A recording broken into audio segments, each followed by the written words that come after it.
Ladies and gentlemen, boys and girls to the broadcast here, what is the ZOTAC Cup Masters European Qualifier number 2? We're going to find out which other European team will be joining Cloud9 out of the region here at the ZOTAC Masters Cup Finals, a $100,000 tournament set to happen in Taipei, I believe next month if I'm not mistaken. And looking forward to a lot of fun here today. By tomorrow, we will know who that team is. But first things first, we got to get through these brackets here. And, well, we got a round of 8 matchup coming at you. Excited for this one. Ninjas in Pajamas going up against Team Singularity. You may recognize these guys as former alternate attacks team, ATN. They're competing in the Kiev Open qualifiers, or the actual regular qualifiers even. Point is, definitely 2 solid teams going at it, and looking forward to a good best of 3. I'm Breaky CPK, and today I'm going to be joined by Z-Rock here as my co-caster. Z-Rock, how's it going, man? I'm doing fantastic. Yeah, great day. Should be very exciting. Curious to see how this NiP roster does. I'm excited to get back to casting first off. I mean, obviously the Kiev Major happened, and a great event that was, but this is my personal first cast since the event. I know that you were doing a little bit there, but I believe Southeast Asia region. But yeah, we got NiP here, as you mentioned, with this roster. Now, this roster is dear to my heart. I think I'm going to just state that off the bat. I'm obviously going to do my best not to be biased here, but this is really a former all-Han team, actually, with now even Insania officially joining the roster. And Mickey has been playing with them lately as well in place of Qualifier. So I don't think that's not official yet, but I know there's been rumors that could possibly be a full-time thing. So I'm excited to see this roster, though. Yeah, I mean, I'm really excited to see how this works. We'll have to see. They've been standing in with Mickey long enough, and Qualifier seems to have kind of just disappeared, that I'm wondering if this isn't actually a roster swap. Yeah. I'm with you. And he does play a lot. He comes from playing a lot with Insania. And, you know, I ended up asking that in the podcast interview that I did with him recently here, that he seemed a little unsure. He couldn't really answer exactly what Mickey was going to do. So, yeah, again, not to look too much into it, but he is playing here. He has been ringing for them lately. And he is a fantastic mid player, by the way. That's what we're getting at. In case you haven't heard this name yet, he is a much newer player on the scene. But you talk about these prodigy-type mid players that are up and coming. He's on top of that list of ones that aren't really known just yet, in my opinion, at least. So, again, hopefully we get to see that today. Well, we're going to also see a couple of picks in the draft. So enough gloating about this team here. Let's talk about the actual draft coming at us. We got a Monkey King and a Terrorblade action. Magnus and Crystal Maiden on the other side. But good old Terrorblade, we saw plenty of him at the Kiev Major. I mean, we saw plenty of all 4 of these heroes here. And to be honest, Monkey King severely underperformed all tournament. So really curious to see if the Monkey King in Kiev was, you know, more of a fad and it really is just nerfed too hard and is going to underperform consistently, or if teams have finally gotten used to playing against it. I'm curious to see more games with Monkey in it outside of Kiev and see how it does. Yeah, again, he's still a newer hero in a lot of ways. I think that's just the biggest thing to ultimately remember right here. That was the first big event that he was actually seen at. So obviously there's going to be adjustments made over time, you know, whether it's made of shifts, whether it's just balance changes, and so people still getting comfortable with the idea now. This is interesting here. Ninjas in Pajamas going with the Phoenix pick. Another kind of hero that I feel like has been – we saw a little bit at Kiev. I know OG ran him several times. So, of course, the team that won it in the end. And I even saw it yesterday. I believe Team Secret was running it as an off-lane even, which I guess has history in the scene. So, what's the deal with Phoenix? A long time ago. Yeah, and OG6 specifically, their whole thing was running it with a tree. They'd do it whenever they could grab both of them, and it just makes it very, very difficult to take team fights because Overgrowth and all the AoE damage a Phoenix is putting out, and the fact that you can't auto-attack an Overgrowth to hit the Supernova is just so hard to deal with. So they would always grab those as a duo, and I'm not sure how it's going to do on its own here. It does pair pretty well with a Monkey King, just in the sheer amount of like annoyance it is in a team fight, and should provide a lot of protection for this TB. I mean, if he Supernovas, that's buying time for the TB to just beat stuff with meta on, because they got to kill the egg before it blows up. And yeah, we'll really have to see. I'm curious to see how this goes here. I will say, if this TB TA are matched up against each other mid, that is a nightmare matchup for the TA. Yeah, that's. Do you think that that's something NiP is definitely considering then? I mean, that's one of the things about TB. He doesn't have that many favorable matchups in mid, but the ones that he does have, he crushes pretty heavily. Like, if you go 2, 3, even 4 points in reflection early, games are going late. People are getting levels. People aren't pushing towers as fast. I don't think maxing reflection early is necessarily the downside it once was, where you used to just max meta and conjure really fast and try to push down every building. But with the Veno pick, I would say it's more than likely going to be a safe lane TB. But yeah, maxing reflection, just pressing Q on TA just destroys her. Well, you know, on that note, you mentioned with the Veno pick, maybe swapping things or making it more of the short lane. But honestly, Hani has history playing a bit of Venomancer for NiP, and frankly, it doesn't feel like a Mickey hero either. So I wouldn't be surprised if that's more of an offlane / jungle Veno, and the potential for a mid tier Blake can still be there. But to put making the point that yeah, that's not necessarily going to be a mid Veno though. What I'm getting at there. So Slardar is the 4th pick for Team Singularity. Meanwhile, as they're most likely 4 position. So yeah, Singularity a little more straightforward with their lineup. This is a lot more of a lineup that you'd expect to see on a lot of teams, and it just wouldn't be out of the question. But NiP doing some radical stuff here. I'm assuming we're gonna see the Jug ban come out here from NiP. I mean, it's the most telegraphed 5th pick, right? If they're gonna go pure standard draft, that is like everything you could want. You get Mag Jug, you've got Slaughter as a secondary initiation. Oh yeah. I mean, it's insanely good. The only downside to a lineup like that is Ghost Scepters become increasingly high value, but there's not really many Ghost Scepter buyers on this NiP team right now. Your TB's never getting one. Your Veno, I mean, maybe 4th or 5th item goes E-Blade, but yeah, this is a little bit of an odd draft in the way the heroes are going to match up.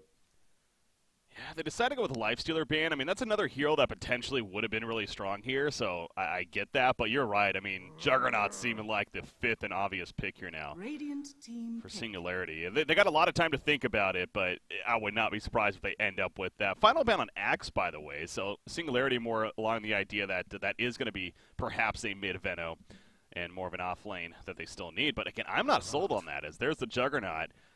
I'm not sold on the Veno mid. I really not. I think they're going to get a Mickey hero here. I'm trying to think of what's not banned. And there's history of Veno being ran as a 1 as well, right? Like Artesia did it for EG for a long time back in like the Boston Major era. We saw what that could do, but that was also back when it was pre 7.0. Yeah. Tempo was really strong.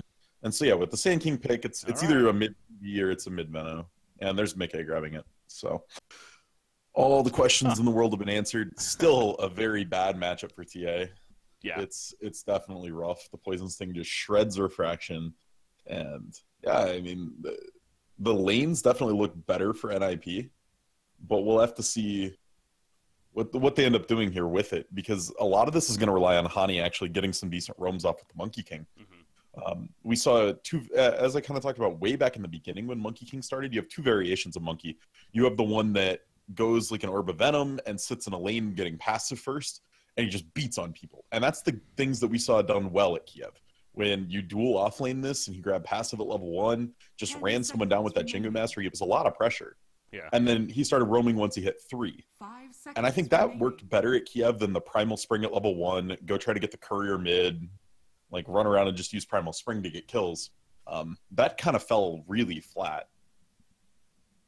Well, we are going to see, the Monkey King in the hands of Hani here, and what build he decides to go for, and how much harassment he's going to be bringing early on as a result of that. So, yeah, interesting draft overall, definitely on the side of NiP. Trixie playing that Sand King, set up to be more than off lane, and, oh, really?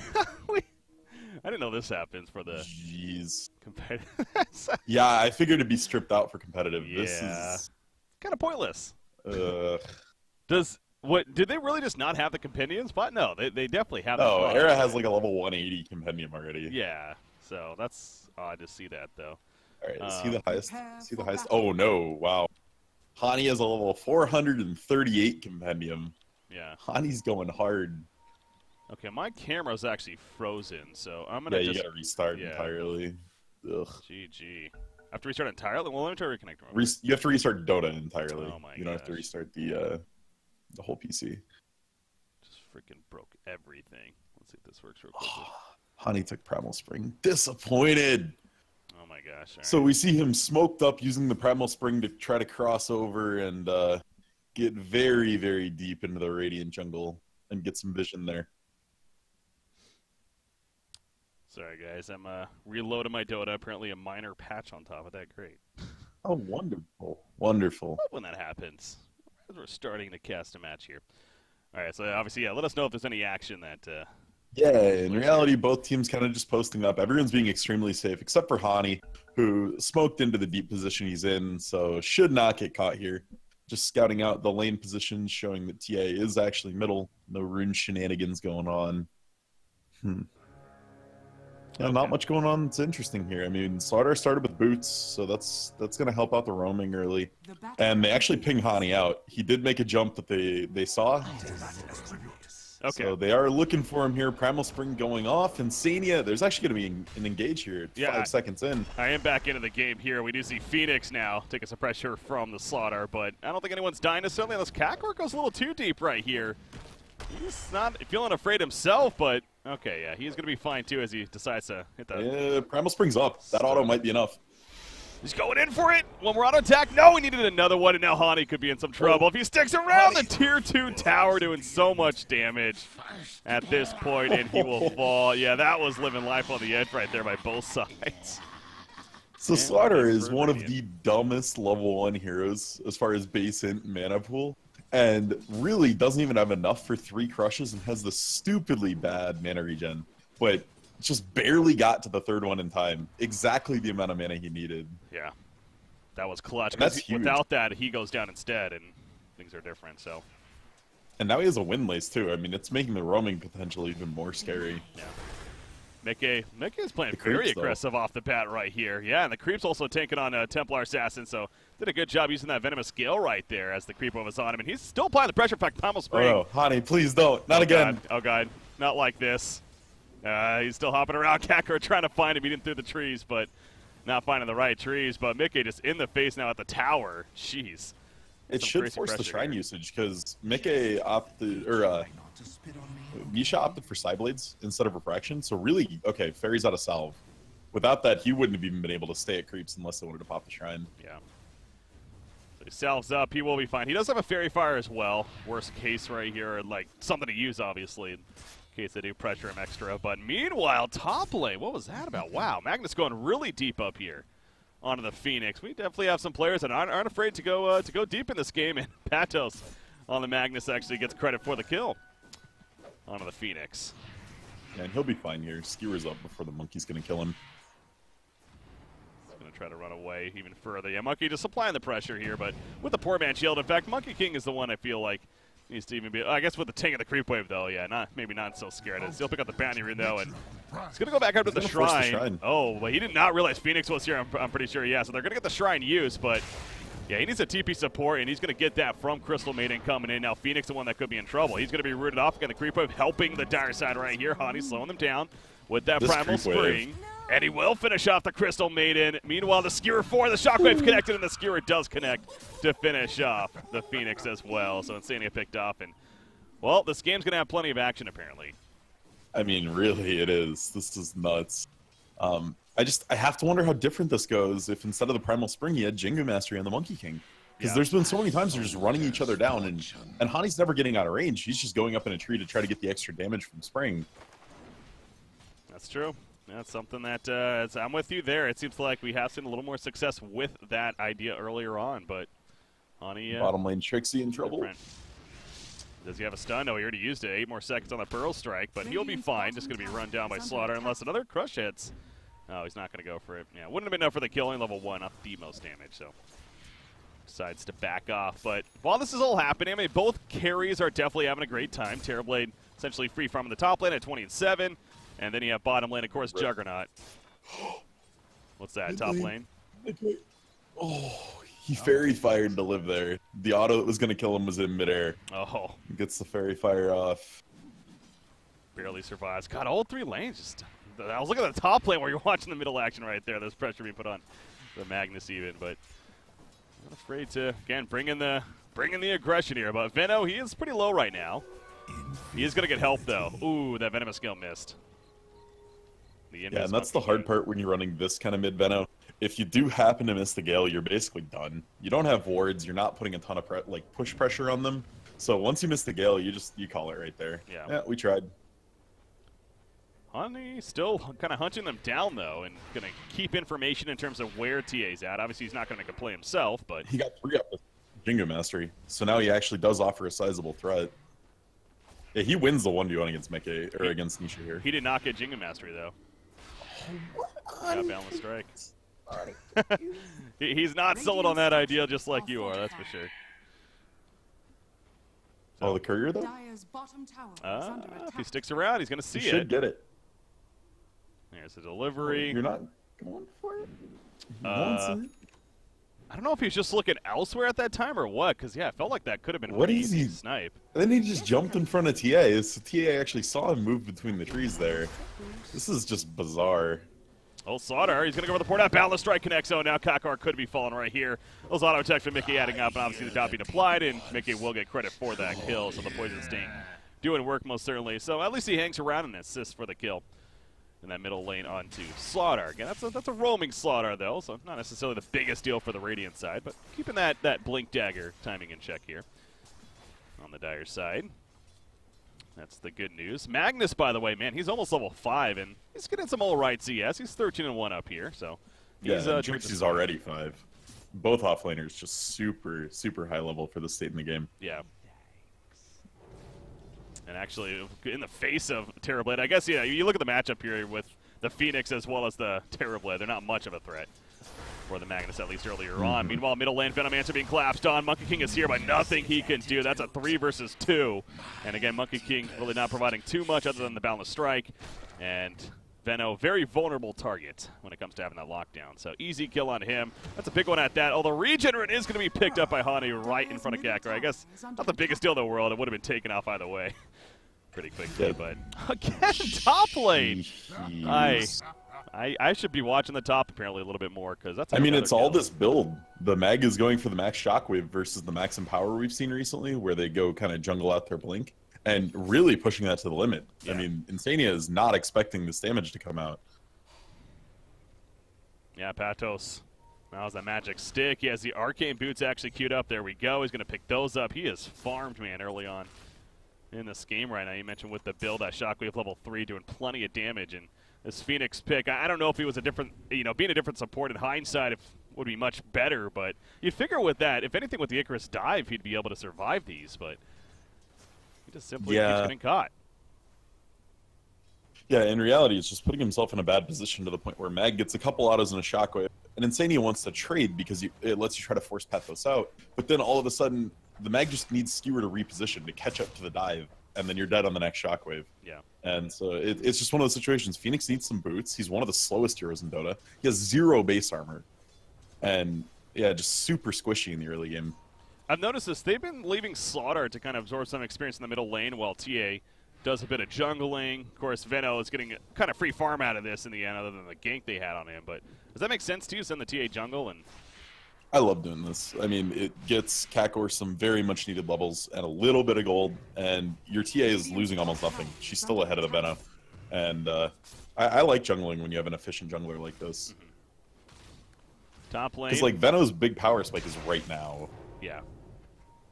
Oh, they know he's here. Yeah. Oh, they ate the tree at the last second as he was jumping off, so he is going to be fine. Meanwhile, TA gets a double damage. It's going to be found out, though. Gets a refraction up. Epicenter. Epi. Going off, though. Will it be enough damage for the ultimate kill? The crush actually misses right there. Mickey's running in. Venomous Scale. It will connect. And Nisha, no doubt, going to end up falling right here. So nice find from NiP, but at what cost? As in comes the Omni Slash, a spin on top, and now Mickey's in trouble himself. He will most likely fall. Fairy Fire ain't going to save him right there. And the backline's Trixie. He's still hanging around somewhat. He has a Burl Strike coming up, and he needs 140 mana. It's a while. It's 30 seconds. Yeah. But his Tranquils are online again. Gonna get by a Crush right here. Yep. Is he gonna be fine, though? Again, no Burl Strike just yet. They are gonna find him, and I'm pretty sure he's dead here. Yep. There's another kill for Exotic Deer using that Blade Fury. Definitely coming out on top for Singularity despite losing TA there. Yeah, I'm just very upset at Hani's build now. He's 4 and took a 2nd point in Primal Spring. So really just does not care about the passive, does not think it's a valuable asset, and that's about all I got. That's the reaction, the true reaction, just it's again, it's not even really a hindsight thing. You're saying it from the beginning, and as we're saying here, is his impact hasn't necessarily been the strongest in this earlier part. And Singularity, though, as a team, not to take anything away from them, you mentioned you like their rotations here, sending Slaughter mid to absorb some experience, and things are going pretty good for them. I mean, TA dying, sure, but she's working on finishing some power treads right here. But yeah, Juggernaut having that free farm. What is he going first? Pretty straightforward. It looks like he's going straight into, which I like a lot. You can dispel the Reflection, you can dispel the Phoenix, Fire Spirits, a lot of the Venom stuff, Venomous Gale. So really a solid buy for him here. Yeah. And in reality, when these guys were alternate attacks, we casted a little bit of them for the Kiev qualifier. And Exotic Deer was kind of their linchpin. This guy can rotate like crazy. He was always their star player. Really made some big plays when we watched them there. So I'm curious to see what he does in this game. I mean, that rotation with the Omni Slash was perfect. I love seeing that out of a Jug instead of him just farming all game. You just rotate for Omni Slash, go back to farming. Yeah. Magnus knows the Monkey King's nearby. He uses the Quelling Blade on the wrong tree right next to him, but this is going to scare up Hani there at the top lane. And again, this offlane Magnus has just done fantastic. He has the Blink Dagger queued up, and he already has 1,600 gold saved up. So he's going to have about a 12, 13-minute Blink Dagger at the worst. And it's not like he just rushed it by any means. He has plenty of build-up on top of that. So middle lane, by the way, TA using those traps, slowing down Mickey. Here comes Exotic Deer. Speaking of the rotations, they really are playing well as a team. Very fluid right now from Team Singularity. It's almost as if they are one. And they're going to push this middle tower now on top of that. However, top lane, Trixie will get the kill on a Patos there, and that's a streak stopper at least. So nice counter kill coming out. Yeah, and they may look to counter push here as well. Era did pop Metamorphosis. It is max level. So really probably going to look to try to match the pressure and take it to one of their own. There's that meta. And now pushing that top tiered 1 tower. Now, will we see a defense? Yes, we are. Again, they are not afraid to rotate here. They got a very good early fighting team on the Radiant side. NiP has to be scared. Omni Slash is ready. He's just going to spin in, but he's not going to commit further. He just wants to keep them away. So he'll be fine. Yeah, and so they prevent that tower push top lane easily. I mean, that only gets to about half life right there. So, again, the momentum all in favor of Singularity right now. Outside of Terror Blade, this isn't the best start for NiP. Blink Dagger, it's coming for Sand King, though. So that's some good news. Oh, there we go. This is a little crazy. Oh, yeah, that's finally in the game now, isn't it? That's pretty. Now a nice feature. How about Veno, by the way? What is he doing? He's going bot lane. 4-staff. Oh, yeah, they are going to go bottom lane. Magnus, this would be a big kill. The Epicenter going off. He pulls him with him.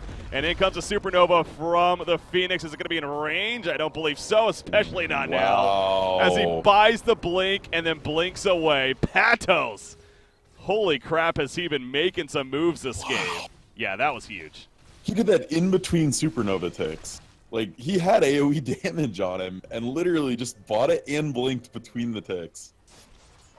Made it look easy. Really did. I was like, wow, he wasn't in range. He just bought it. Oh, wow.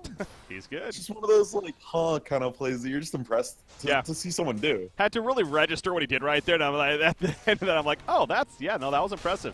Monkey King, by the way, he's going to get caught out right here. They're doing a good job of finding him in the trees, and so Hani definitely dead. Just simply throws out the Balance Strike before, but again, nothing much Phoenix can do. No Supernova. Veno porting in, but can't get close enough.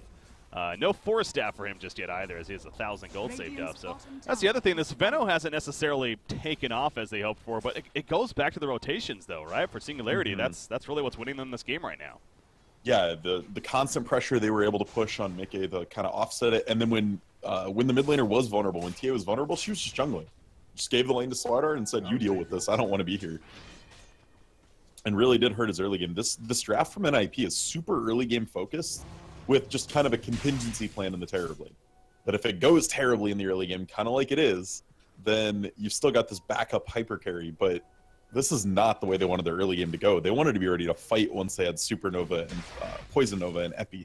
And it's not looking good for them to be able to take these early fights. As we've seen many times before. In fact, there's that level 10 talent, the 30% experience as, by the way, Phoenix. Oh, he goes back into it. He needed to stop the dive. He went back into the freezing field, though. And he gets caught. Now Mickey's caught in a bad spot. He gets off the Poison Nova, but it's not going to matter for his life, at least. He's still definitely dead, using that magic wand, but more than enough damage. Monkey King, again, not much of a threat right now, and so as a result, they are going to be fine. As I was going to say, Monkey King gets the Brutalizer, or the Basher, and he'll be fine. But Sand King, by the way, gets pulled in with a Skewer. He's going to hide in the Sandstorm, but they're going to spin on top. They don't have vision just yet. But the spin on top, he's forced to run the other direction, and now Trixie trying to make the escape right here. Oh, he has a Burl Strike up. He's going to go into them, actually, hoping maybe for some support, but it's not going to be there. He gets hit by the Crush. Down goes Trixie.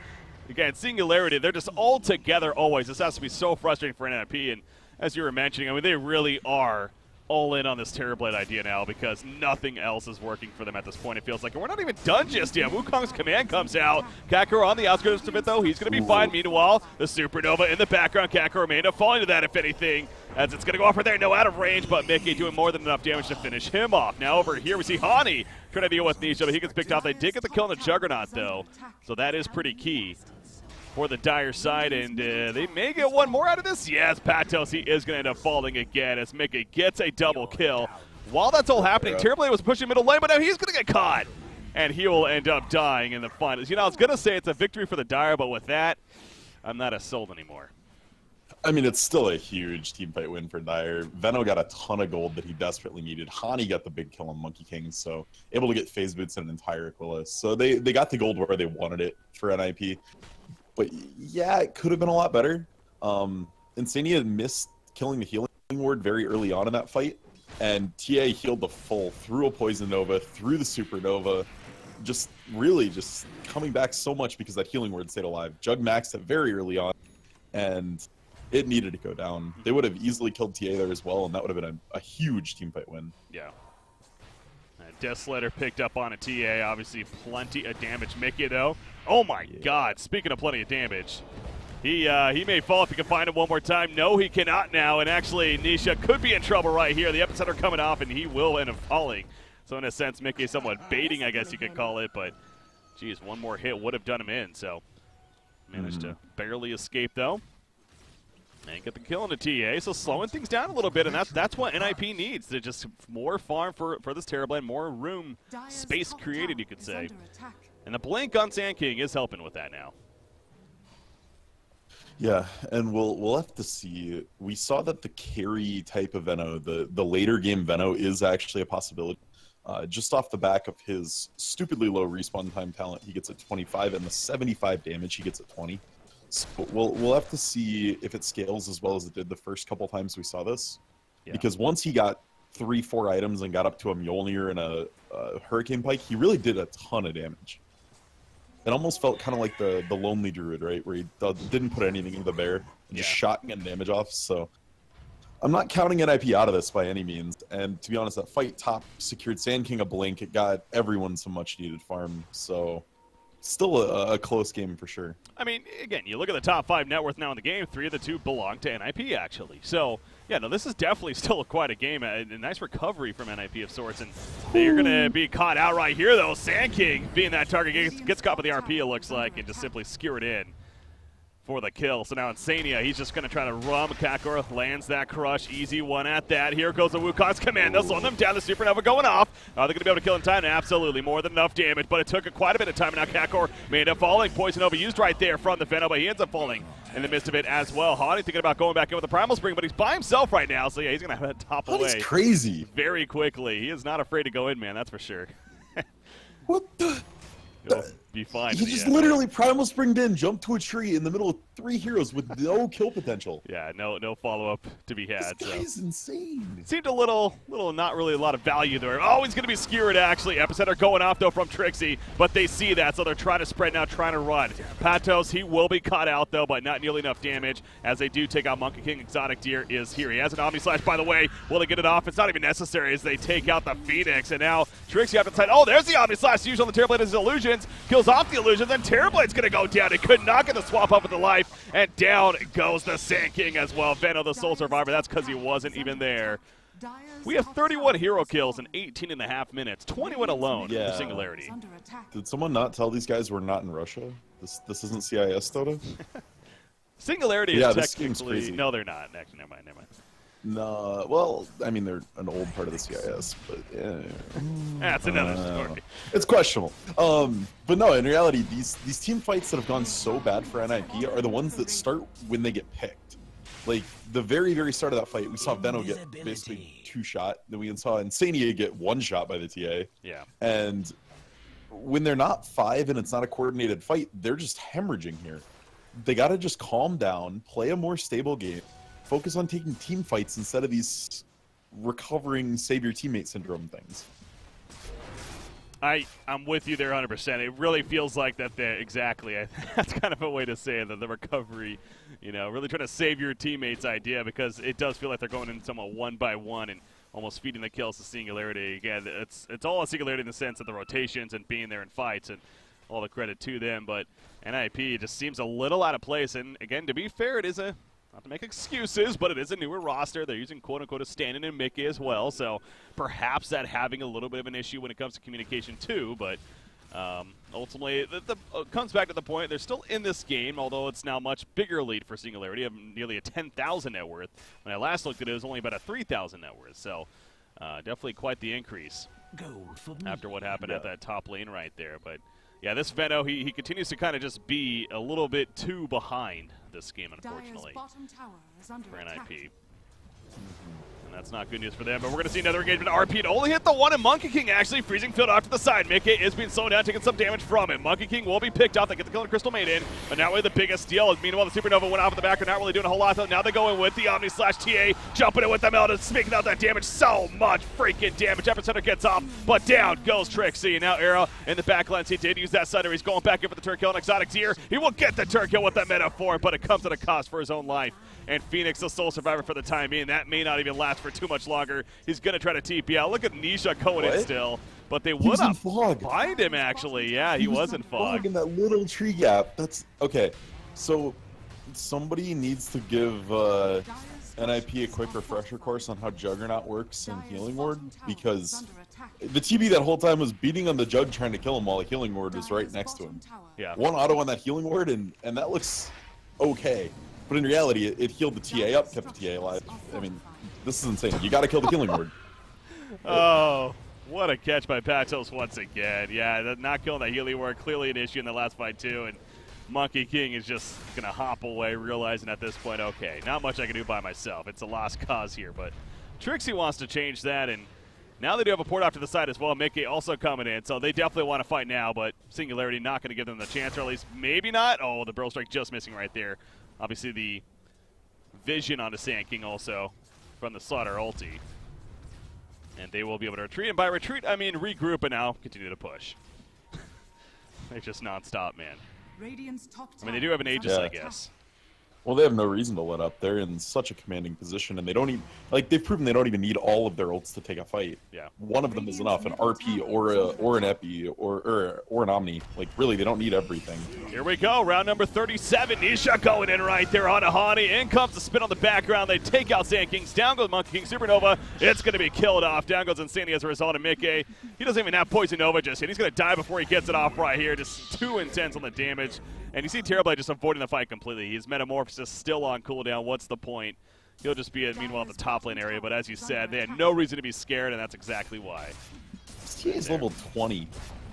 The Veno's 15 with the 30% XP talent. Like, I mean, this game is all but over. Yeah.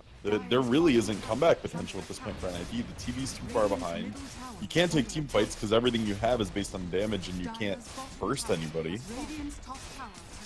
I mean, the game's not over 100% just yet, but I love this new net worth bar, by the way. Shout out to Han with that said no. But nearly a 20,000 lead in favor of Singularity at this point. It is getting pretty much to a point. It's unless Terrorblade just finds some open free farm split push game is real, but they're looking so good. But I go back to frankly, I go back to the mid pick of Vena, as you're kind of even talking about right there. And it's just, Mickey as a player, this is just not his kind of hero. He's a playmaking player. Venomancer is not a hero that's going to make plays. I feel like they got caught up in the matchup, like in the matchup against TA perhaps, but it just doesn't give him the chance to really be that takeover player of a game, like a lot of these playmaking mids. Yeah, I mean, credit where credit's due. Singularity did a great job of mitigating what is a terrible matchup for the TA. Yeah. So, I mean, nothing to count against them there. Oh, this is crazy. Honey's so dead. He just says reclaim, but you think they care? No. They just take out Hani easy. The epicenter in the background, it only catches Slaughter though. Yeah, not the biggest deal. And they're going to somewhat fall back, metas up, but that gives them the cue to retreat here. It's like a 500 net worth swing your way, though, even though you killed a support. There you go, that's something. Okay, RP, that'll kill the Sand King, and now the Supernova in the back lines. They need to kill that first. And they will do that easily. Era now, he has a Sunder, but it won't even matter. He just locked in. I'm expecting GG's, honestly. This is just out of control now. Yeah, this is where you just talk about it. If you're NiP, you spend the next minute or two just what went wrong, what are we going to do next game, like what do we need to change? You count this game done, you just clear creep waves and talk for a little bit, reset your mental status. I'm still really surprised that so many premium picks got given away from NiP's side. Like the Magnus was super hotly contested, CM super hotly contested, all of Kiev, and then you know a team picks CM Mag as their opener, you ban Juggernaut. That's basic common strategy. I mean, yeah, just a little odd they were able to get all these 5 heroes together. Yeah, it's no doubt a drafting concern here in Game 1 for NiP, but to go back to the point, though, Singularity, this is a team that's looking good right now, and NiP definitely has their work cut out for them. Even an even draft or hell, a mirror draft with the way Singularity's playing, they definitely seem like the better team outright, at least here in Game number 1. So we'll see again those adjustments that are made. As you said, I'm sure talking it over right now as there's another pick, but NiP, they're just kind of banging their heads against the wall right now. Maybe they figure they have Terrorblade, so that they're going to keep in at least a little bit longer with that split push presence. But he's not even going to split push build. He's going to Sange into a Heaven's Halberd here. So yeah, these guys are veterans. They've played competitive MOBAs for a long time. I think they understand there's nothing left in this game for them. Yeah. That was really cute from the Phoenix there. That was actually. And just dive out of the skewer. Solid play coming out from him, but yeah, he doesn't even have his Ray yet. Or what? Yeah, he does. Never mind. What am I saying? I just saw the ability. It was actually grayed out. I'm like, that makes no sense. Yeah, it almost made some of those early team fights okay.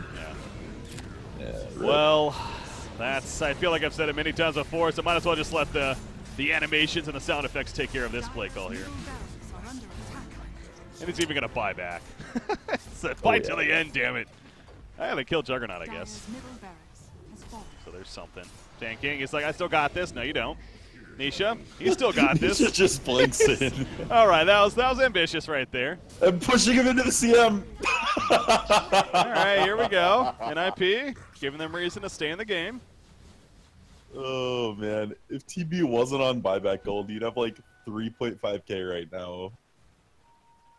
Yeah, he would have a lot more. I mean, he has enough to finish his Heaven's Halberd at least, so there's that. Yep. A soldier's fortune. Phoenix just a kind of another odd hero, in my opinion, too. I mean, as I said in the very beginning, when OG runs it, it's almost always paired with a tree. Yeah. The big 3, if they could ever get them, was Alchemist, Phoenix, Tree. And I think in games they got all 3, they were undefeated in Kiev. Okay. And it's just so much to fight into. It's so much chaos. And Overgrowth is really a key factor in picking up the Phoenix because it stops the egg from just melting. We're seeing how fast they just insta-kill the egg when it's, when he's trying to ult here on Phoenix. And Overgrowth is a key component in trying to keep that going off. Yeah. Benno, the Hurricane Pike finished, and the Axe, of course, queued up now, so trying to get a little bit more of that Team 5 presence and a last-ditch effort here for NiP. All right, guys, all we have to do is get 12 smoke ganks off on the TA or Jug. There you go. Take a Roshan. Simple. Exactly. I mean, the game plan's laid out for them. Yeah. It's so simple here. This is a single elimination tournament, by the way. Of course, this is a best of 3 here, so only game 1 of the best of 3. But, yeah, again, to reiterate that. And also on top of that, Singularity actually had to play through these open qualifiers. NiP was one of 4 invited teams to these qualifiers. You had them, Team Empire, Alliance, and who was the last one? It was Pro Dota Gaming. There you go. Those are the 4 teams that were invited to these qualifiers, and then the others having to play through the opens here. So Singularity also coming off a victory going into this game. They did play a best of 1 right before this to get to this point too. So a little bit of momentum carrying into the series. This tournament makes it rough for the open qualifier teams because they gotta win their open qualifier. Then it's that best of 1 play-in round to see who plays against the invited teams. Yeah, it's a rough structure for anyone going through the open here. Now, to be fair on that note, in the first qualifiers, Cloud9 was actually an open qualifier team, and they won it all. So they did, and they look good. Yep, they did that before Kiev actually. took place there about almost a month ago now, I want to say, so like 3 weeks ago. Top Yeah, lane, here we go. That whole thing. Smoke. There's a chance. So, the Terrorblade illusion, they're going to realize that pretty quickly. And now they're not really going to find the angle anymore, so. Thought they might have been able to make a play off of that, but good job, again, by Singularity, not really putting themselves out of position. As I say that, Icarus, dive that is, Phoenix going in, and finds a Crystal Maiden. They're going to try to follow this up, but oh my god, Venom just melted without even getting off the Poison Nova. They do kill Crystal Maiden, but Arrow's going to get caught in the RP, and that'll finish him off, no buyback, and there we go with the official GG to finish it off. So yeah, last-ditch effort, might as well try, they say, but it wasn't to be for the longest time. I mean, this game really from the beginning was just in favor of Singularity, and they did not look back. Yeah, I mean, NiP really needs to talk about their strategy and figure out what they need to do to be, you know, to be more like a Phoenix and rise from the ashes here in Game 2, because there wasn't a whole lot to go off of in Game 1. And they'll do that by not picking Phoenix. We'll see. Or making sure they get a tree, and if tree's banned, then don't pick Phoenix. Yeah, no, I'm maybe being a little too harsh on that pick by all means, but more of a joke. In reality, Insania didn't play it well. Yeah. He died many times to the Magnus in the 2v1 safe lane, and that can't happen. Once is bad enough, but excusable, but it was 3 times. Yeah. I mean, it was literally 3 times in the first 10 minutes. And we saw the impact Patos had that game as a result. Yeah, so. You can't just spoon feed an off lane or a blink dagger, especially in a like, you know, your safe lane. It just can't happen. Well, we got Game 1 out of the way. We'll see if NiP, you know, fine-tunes that draft right here, or is this going to be Singularity having this momentum and looking really good as a team? Obviously got a very strong draft themselves, but played it very well on top of that. Well, guys, stay tuned. We got game number 2 going to be coming up here on Breaky CPK, joined by Z-Rock, tuning into the ZOTAC Cup Masters European Qualifier number 2, our round of 8 matchup. 1-0 lead right now for Singularity. Stay tuned, guys.